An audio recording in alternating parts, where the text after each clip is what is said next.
Good morning, my YouTube viewers. It's Crystal here. In this video, what we're going to be talking about is correlation analysis. So correlation analysis quantifies the degree to which two variables move together. It answers questions such as, do the variables increase or decrease together? Is their relationship strong or weak? Correlation values range from -1 to +1. Now, a -1 means there's a negative correlation. A 0 means there's no correlation. And a +1 means there's a positive correlation. So, in order to talk about correlation analysis in R gives you 3 different ways that you can perform correlation analysis. One is Pearson's correlation coefficient, 2 is the Spearman's correlation coefficient, and 3 is the Kendall's correlation coefficient. So what we're going to do in this first cell is we're going to do an example of correlation coefficients in Pearson's. Now, Pearson's measures the linear relationships and is sensitive to outliers. So the first thing that we want to do is we want to set our seed. So every time you run the program, the variables are going to be initialized to the same values. So you type set.seed brackets 1, 2, 3. And then what we're going to do is we're going to simulate two correlated variables. So x becomes our norm. That's a randomly sampled normal distribution, brackets 50, that's 50 samples, comma, mean is 10, and standard deviation is 3. And y becomes 2 times x plus our norm, that's a randomly sampled normal distribution, brackets 50 is 50 samples with a mean of 0 and a standard deviation of 4. So that means that y is going to be positively correlated with x. So now we're going to compute the Pearson's correlation. So our value becomes COR, that's core, brackets x, comma, y, and the method is Pearson. And then we're going to print off the R value.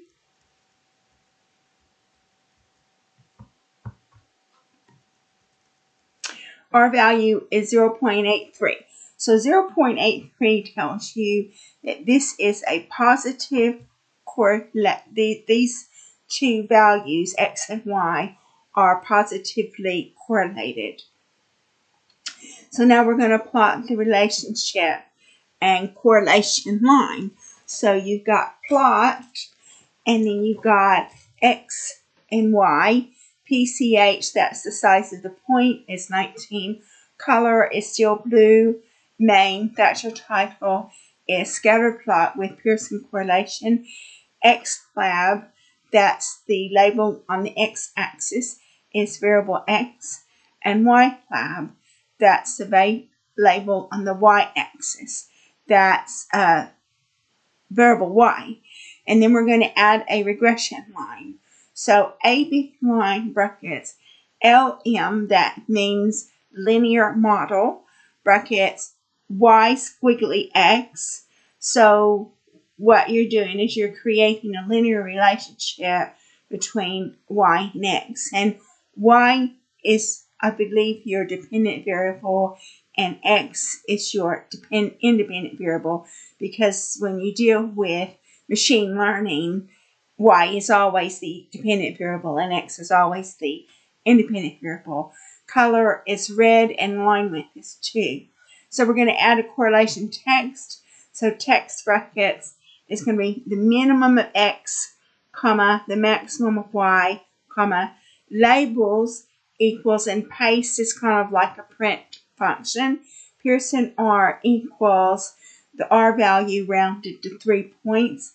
Position, POS is 4, I think that's position, and color is dark red. And then so we run it, and this is the plot that we get. So you've got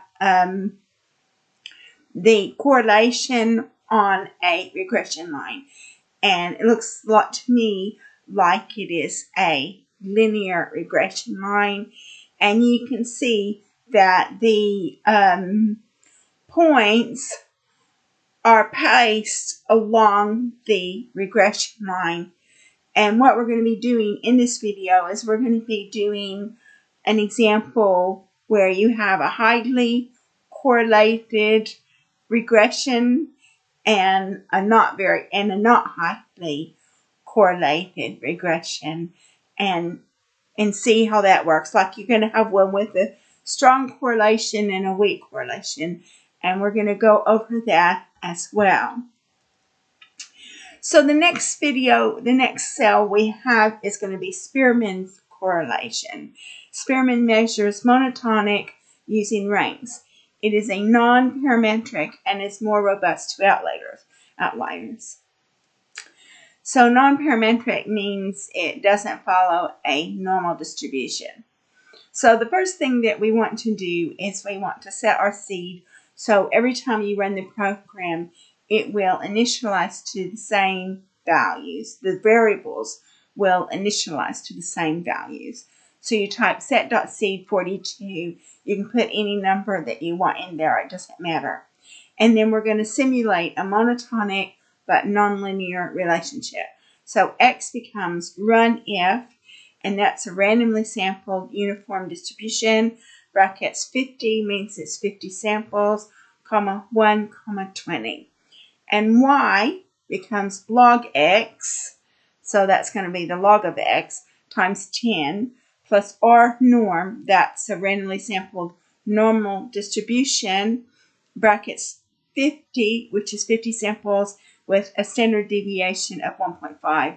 So that's monotonic nonlinear. We're going to compute the Spearman correlation. So RHO becomes core brackets X, Y, method equals Spearman. And then we're going to print the RHO, which is your correlation. And it's going to be 0.938. So you can see that this is a more highly correlated association. And you can see that on the chart that it's more highly correlated as well. So we're going to plot the relationship and Spearman relationship line. So plot brackets X, Y. PCH, I think that's the size of the dot. Color is dark orange. Main, that's your title. Scatter plot with the Spearman rank correlation. XLab is your label. On your x-axis is variable X. YLab is label on your y-axis is variable Y. We're going to add a smooth trend line, which is non-parametric. So you've got lines, brackets lowest, brackets X, Y, color is blue, line width is 2.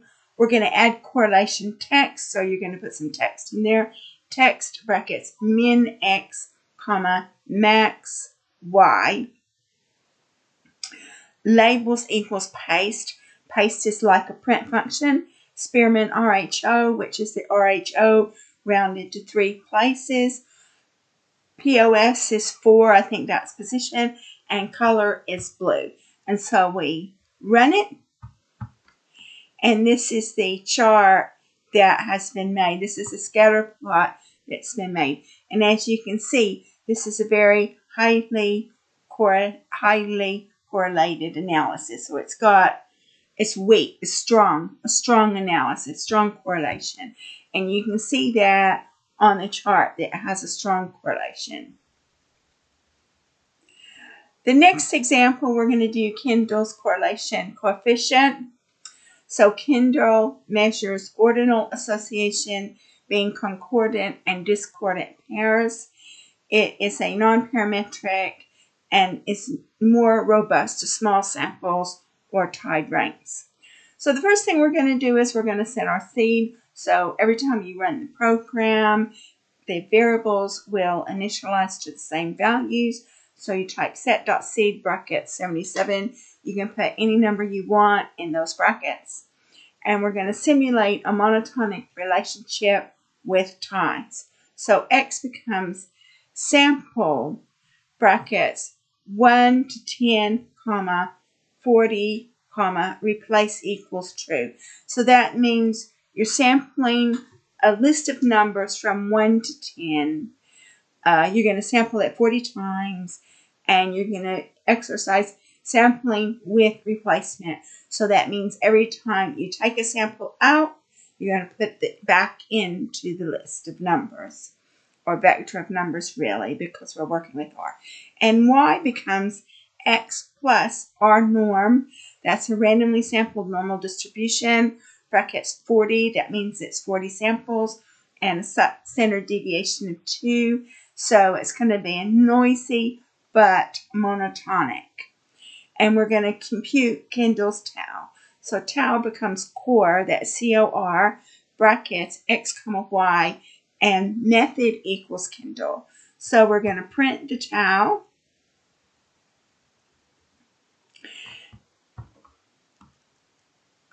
And it's a 0.62. So you can see that this is a positive correlation as well, but it's not as good as the previous correlation that we did, because the previous correlation we did was higher than this one. So we're going to plot the relationship and tau annotation. Plot brackets x, y, PCH, that's the size of the dot, color equals purple, main is your title, scatter plot with Kendall's tau correlation, x lab, that's your label on your x-axis, is variable x, y lab, that's your label on your y-axis, and it's variable y. We're going to add a smooth trend line. So you've got lines, brackets lows, brackets x, y. Then you've got color equals dark green, line width equals 2. And we're going to add correlation text. So we're going to put a text box in there. So text brackets, it's going to be min x. So that's going to be the lowest x value, max y. That's going to be the highest y value. And then labels is going to be paste, which is a print function. Kendall tau equals, you're going to round tau to 3 points. Position is 4, and color equals dark green. So we run it, and this is the scatter plot that we can get, and you can see that it's a lot more loosely correlated than our previous example of Spearman's correlation. Now what we're going to do is we're going to talk about correlations versus causation. Correlation and causation mean very different things. Correlation tells the researcher that two variables move together. It measures the strength and direction of an association, but it does not tell the researcher why the variables move together. Causation tells the researcher that one variable produces a change in the other variable. And they give you an example of more people who eat ice cream drown, and they say that that's not a good example of causation. And the reason why is because people who eat ice cream, generally they're going to be eating it in hot weather, so they're going to be going to the beach and swimming and drowning. So it's not so it doesn't mean that people who eat ice cream are caused to drown. It just means that people eat ice cream in hot weather, and people go swimming in hot weather. But you could say that, you could correlate eating ice cream with drowning based on the hot weather. So that's your causation element. But what I want to do is I want to give you an example of a correlation analysis with a strong correlation. So the first thing we're going to do is we're going to set our seed. And we're going to set our seed so every time you run the program, it will initialize to the same values. The variables will initialize to the same values. So set.seed brackets 1, 2, 3, and you can put any value, any number you want in there. and we're going to simulate a strong linear relationship. So X becomes R norm, that's a randomly sampled normal distribution, brackets 50, that's 50 samples, mean of 10, standard deviation of 2. And Y, we're going to have a strong positive correlation. Y becomes 5 times X plus R norm, brackets. So R norm is your randomly sampled normal distribution. Brackets 50 is 50 samples with a mean of 0 and a standard deviation of 3. That's going to give you a strong positive correlation.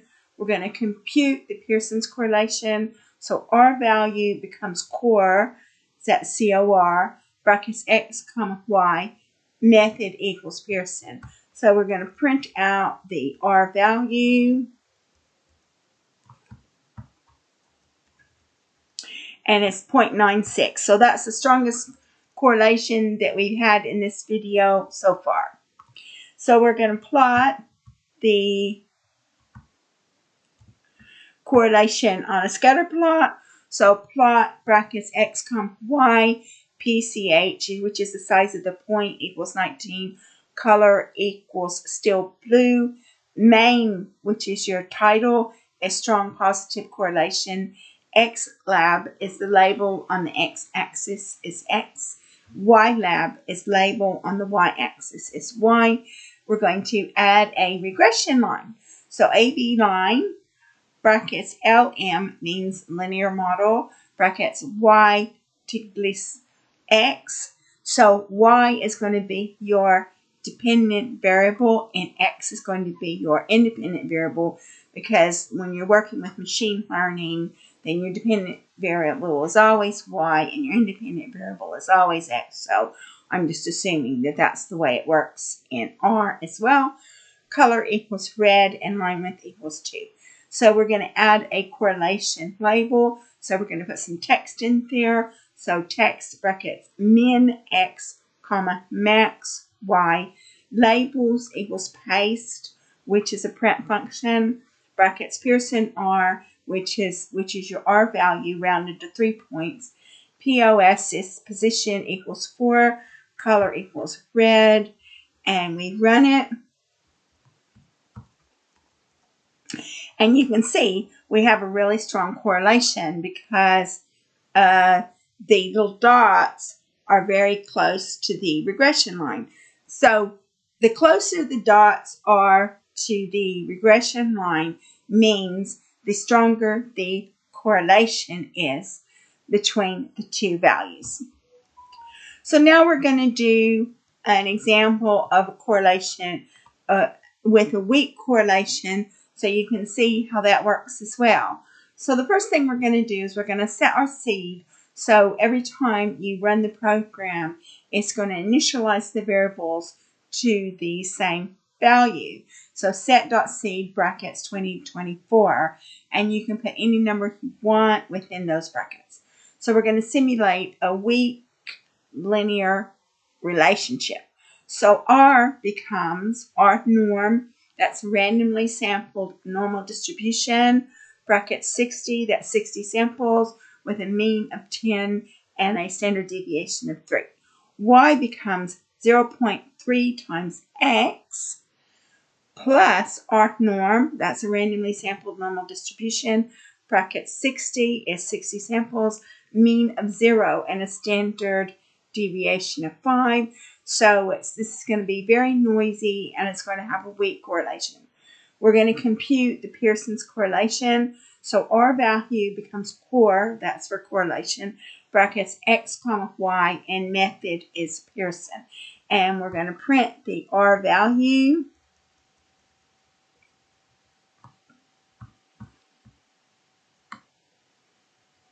Your R value is 0.27, so that is telling you that it's a very weak correlation. So we're going to plot the correlation on a scatter plot. So plot brackets X, comma, Y, PCH is 19, color is dark gray, main, which is your title, is weak positive correlation, X lab, which is your label on your x-axis, is X, Y lab, which is your label on your y-axis, is Y. we're going to add a regression line. So AB line brackets LM, that stands for linear model, brackets Y, squiggly line X.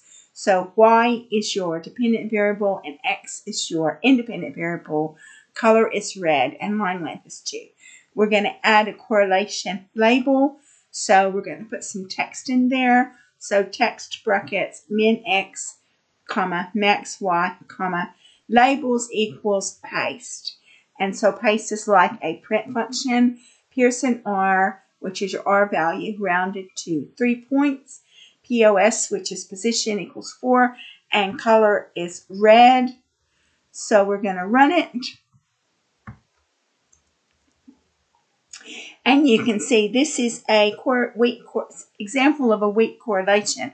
So you can see that the little dots are spread out all over the place. So this is a very weakly correlated example. And you see there's a big difference between this example and the strongly correlated example. And when you're dealing with linear regression, regression models, you always want to have a strongly correlated data, because if you have strongly correlated data, then your accuracy is going to be greater. So in strongly correlated data, you're going to have a higher accuracy in your predictions than you're going to have in weakly correlated data. So that concludes this video. The next video, we're going to be talking about linear regression, and I hope you decide to watch it. I hope that you got something out of this video as well, and I will be communicating with you in the next video.